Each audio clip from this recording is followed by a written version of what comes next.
जय हिंद फ्रेंड्स। आज मैं लेकर आई हूँ आपके लिए एक बहुत ही खास वीडियो जिसमें हम लोग यूपी बोर्ड के सब्जेक्ट को डिस्कस करेंगे। और यहाँ पे देखिए लेसन नंबर 12 है वाष्पन एवं संघनन। तो इसमें ये इम्पोर्टेंट वीडियो इसलिए है क्योंकि इसमें साइंस से भी रिलेटेड है ये। तो आइए देखते हैं कि इसमें क्या कुछ है खास हमारे नोट करने के लिए। तो वाष्पन जैसा कि आप लोग जानते ही हैं कि गर्मियों के मौसम में या फिर कभी भी जब ताप अधिक होता है तो जल जो है वो वाष्प बन करके तेज़ी से ऊपर उड़ने लगता है, जैसे हम वाष्पन कहते हैं। तो यहाँ पे देखिए जो नोट करना है वो पॉइंट कि अधिक ताप में वाष्पन तेज़ी से होता है। वाष्पन क्या होता है ये अभी हम लोग देख लिए कि जल का जो भाप बन करके ऊपर उड़ना ही वाष्पन कहलाता है। और जब अधिक ताप होता है तो वाष्पन तेज़ी से होता है। फिर उसके बाद यहाँ पे कुछ क्रियाकलाप दिया हुआ है तो उसको हम लोग नहीं देखेंगे। जो इम्पोर्टेंट पॉइंट होगा, फैक्ट होगा हमारे लिए, उसको हम लोग नोट करते हुए चलेंगे। और आप अपने साथ नोट्स बनाने के लिए तो लेके ही बैठे होंगे, तो जाहिर सी बात है कि नोट्स भी तैयार होता जाएगा। तो यहाँ पे देखिए दिया हुआ है कि अब उसके क्षेत्रफल से क्या प्रभाव पड़ेगा, वाष्पन अधिक होगा या कम होगा, ठीक है ना। तो दिया गया है यहाँ पे कि प्लेट का पृष्ठ क्षेत्रफल बड़ा होने के कारण अधिक मात्रा में जल का वाष्पन हुआ है। इसका मतलब ये है कि जब क्षेत्रफल अधिक होगा तो वाष्पन भी अधिक होगा, क्योंकि पानी जल्दी से गर्म हो जाएगा और ऊपर उड़ जाएगा भाप बन के। तो यहाँ पे देखिए सबसे पहले यहाँ पे एक डिफिनेशन दिया हुआ है, जैसा कि हम लोग पहले ही डिस्कस कर चुके हैं कि पानी का भाप बनकर उड़ना वाष्पन या इवेपोरेशन की क्रिया कहलाती है, ठीक है। तो ये आपका हो जाएगा दूसरा पॉइंट। पहला पॉइंट ऊपर हम लोग देख लिए थे। और यहाँ पे देखिए नेक्स्ट पॉइंट हो जाएगा, द्रव की सतह का फैलाव अधिक होने पर वाष्पन अधिक होगा। यानी कि वाष्पन जब सतह का फैलाव अधिक होगा, पृष्ठ क्षेत्रफल अधिक होगा, तो वाष्पन भी अधिक होगा, ठीक है। यहाँ पे आगे चलते हैं। अगर आपको ये पेज पूरा पढ़ना है तो आप वीडियो को रोक करके पूरा पेज पढ़ सकते हैं। हम लोग केवल इसको जल्द से जल्द, हम लोग सोचते हैं कि कम टाइम में ही हमारा वीडियो कंप्लीट हो जाए और हमारे पास नोट्स भी बनता चले, इसलिए हम लोग जो इंपॉर्टेंट चीज़ें होती हैं केवल उसको देखते चलते हैं। यहाँ पे देखिए अगला पॉइंट है, वर्षा के दिन की अपेक्षा शुष्क दिन में वाष्पन अधिक होता है।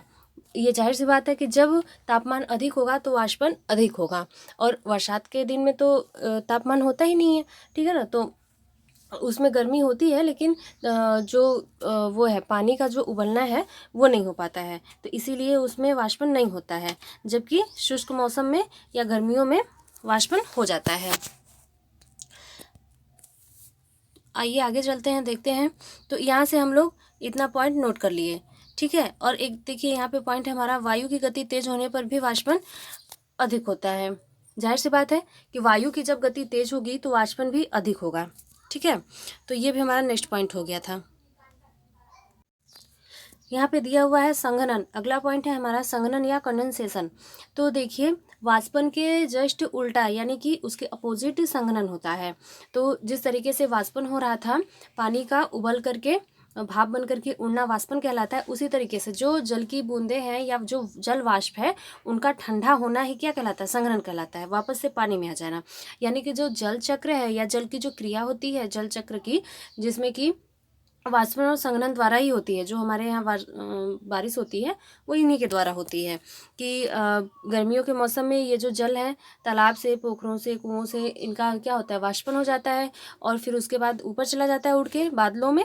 फिर उसके बाद जब ठंडी का मौसम आता है या फिर ठंडा होता है तो फिर ये धीरे धीरे क्या होता है, जल वाष्प जो है वो संघनित होकर के बूंदों में बन जाते हैं, जल बूंदों में बन जाते हैं। और उसके बाद फिर इनका बारिश की तरह बन करके ये बूंदें भारी हो जाती हैं और फिर उसके बाद बरस जाती हैं, ठीक है।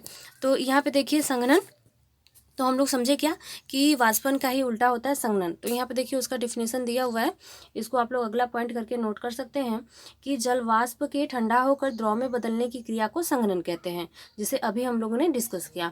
और देखिए नेक्स्ट पॉइंट क्या है, वायुमंडल की वाष्प ठंडी होकर संघनन द्वारा जल की बूंदों में बदल जाती है, ठीक है। अब देखिए संघनन की क्रिया कब अधिक होती है, आइए उसको देख लेते हैं हम लोग, ठीक है। तो यहाँ पे देखिए संघनन पे भी ताप का प्रभाव पड़ता है, ठीक है ना। तो जब ताप अधिक होगा तो संघनन कम होगा। देखिए कैसे, तो यहाँ पे देखिए अधिक ताप की अपेक्षा कम ताप पर संघनन अधिक होता है। यानी कि ताप अधिक होगा तो संघनन कम होगा और जब ताप कम होगा तो संघनन अधिक होगा। देखिए यहाँ पे संघनन, ये हमारा अगला पॉइंट हो जाएगा, संघनन पर ताप का प्रभाव पड़ता है, कम ताप पर संघनन अधिक और अधिक ताप होने पर संघनन कम हो जाता है। जैसा कि यहाँ पे अगर आप देखें तो यहाँ पे एक क्रियाकलाप दिया हुआ है, जिससे कि पढ़ करके आप लोग को पता चल जाएगा कि क्यों ऐसा होता है। क्योंकि जब ताप कम होगा तो जो जल वाष्प था वो ज़्यादा से ज़्यादा ठंडा होगा और ज़्यादा से ज़्यादा क्या होगा, जल की बूंदों में परिवर्तित हो जाएगा, तो इसलिए संघनन अधिक हो जाएगा। और जब ताप अधिक होगा तो उसमें तो वाष्पन की क्रिया चलेगी, इस वजह से संघनन नहीं हो पाएगा या फिर कम होगा। ठीक है, तो यहाँ पे देखिए इतना चीज़ हम लोग देख लिए। अब यहाँ पे एक अगला पॉइंट हम लोग को मिल रहा है नोट करने के लिए, ये चीज़ इसमें देखिए उसके क्षेत्रफल से भी रिलेटेड है। अगर किसी भी या डिब्बा हो या फिर कोई भी चीज़ हो जहाँ पे कि उसका बाह्य सतह का क्षेत्रफल अधिक हो तो संघनन क्या होगा, अधिक होगा। ठीक है, इससे यानी कि हमें क्या मिल रहा है पॉइंट कि बड़े पृष्ठ क्षेत्र पर संघनन अधिक होता है। ठीक है, बड़े पृष्ठ क्षेत्र पर यानी कि जितना ज़्यादा क्षेत्रफल होगा उतना ही ज़्यादा संघनन होगा, और ताप कम होगा तो भी संघनन अधिक होगा। ठीक, तो यहाँ पे देखिए ये वो हमारा ये हो गया था अगला पॉइंट। अब इसको केवल हम लोग देख लेते हैं कि क्या दिया हुआ है। तो समुद्रों का जल वाष्प बनकर वायुमंडल में चला जाता है, जैसा कि शुष्क मौसम में या फिर अधिक ताप वाले मौसम में होता है। यह वाष्प ऊंचाई पर पहुंचकर ठंडी होकर संघनित हो जाती है, यानी कि संघनन की क्रिया होती है। यहाँ पे देखिए वाष्पन की क्रिया हुई, यहाँ पे संघनन की क्रिया हुई। तो संघनन की क्रिया कब होगी, यानी कि वर्षा के मौसम में या फिर ठंडे तापमान पे, और बदल जाती है, संघनित हो जाती है और बादल बन जाती है।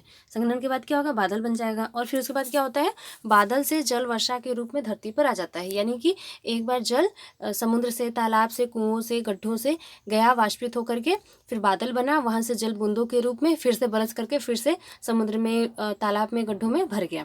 ठीक है, तो जल इसी तरीके से जल चक्र चलता है। तो यहाँ पे देखिए हमारा ये चैप्टर कंप्लीट हो गया है। अब इससे रिलेटेड जो क्वेश्चन होंगे उसको हम लोग देख लेते हैं। कम होगा, निम्नलिखित में से वाष्पन कहाँ सबसे अधिक होगा। ऑप्शन ए है कुआं में, ऑप्शन बी है तालाब में, ऑप्शन सी है बाल्टी में, ऑप्शन डी उपयुक्त सभी में। तो यहाँ पे देखिए लिखा है निम्नलिखित में से वाष्पन, तो वाष्पन की बात कह रहा है। तो यहाँ पे देखिए हमारा राइट आंसर जो होगा तालाब में, यानी कि जिसका क्षेत्रफल जितना अधिक होगा वाष्पन भी उतना अधिक होगा। अगला क्वेश्चन देख लेते हैं। दूसरा है कम ताप से संघनन पर क्या प्रभाव पड़ेगा। तापमान कम होगा तो संघनन पर क्या प्रभाव पड़ेगा। ऑप्शन ए है संघनन अधिक होगा, ऑप्शन बी है संघनन कम होगा, ऑप्शन सी है संघनन पर कोई प्रभाव नहीं पड़ेगा, और ऑप्शन डी है संघनन नहीं होगा। तो हमारा राइट आंसर होगा, देखिए यहाँ पे क्या कर रहा है कि कम ताप। अभी हम लोग देखें क्या है कि संघनन पे तापमान का रिवर्स पड़ता है प्रभाव ना, यानी कि तापमान अधिक होगा तो संघनन कम होगा, और जब तापमान कम होगा या ताप कम होगा तो संघनन अधिक होगा। यानी कि हमारा राइट आंसर हो जाएगा ऑप्शन ए, संघनन अधिक होगा। कम ताप होगा तो संघनन अधिक होगा। अगला क्वेश्चन देख लेते हैं। निम्नलिखित में से कहाँ संघनन सबसे अधिक होगा। ऑप्शन ए है छोटे पृष्ठ क्षेत्र पर, ऑप्शन बी बड़े पृष्ठ क्षेत्र पर, ऑप्शन सी मध्यम पृष्ठ क्षेत्र पर, और ऑप्शन डी है इनमें से सभी पर। तो देखिए इसमें लिखा क्या है क्वेश्चन हमारा कि निम्नलिखित में से संघनन कहाँ सबसे अधिक होगा। ठीक है ना, निम्नलिखित में से कहाँ होगा। तो हमारा राइट आंसर होगा बड़े पृष्ठ क्षेत्र पर, यानी कि जितना ज़्यादा पृष्ठ उसका बड़ा होगा उतना ही संघनन अधिक होगा। ठीक है, तो आप लोग यहाँ से नोट्स तो तैयार करते ही होंगे। ठीक है, और फिर उसके बाद अब हम लोग जो अगला हमारा वीडियो होगा उसमें अगला चैप्टर देखेंगे, और आप लोग नोट्स ज़रूर तैयार कीजिए ताकि हमें आगे भी इसका यूज कर सकें, हम रिवीजन करके इसका यूज कर सकेंगे। और आपको ये वीडियो कैसा लगा, अब अपना सुझाव ज़रूर हमें कमेंट करें। तब तक के लिए जय हिंद।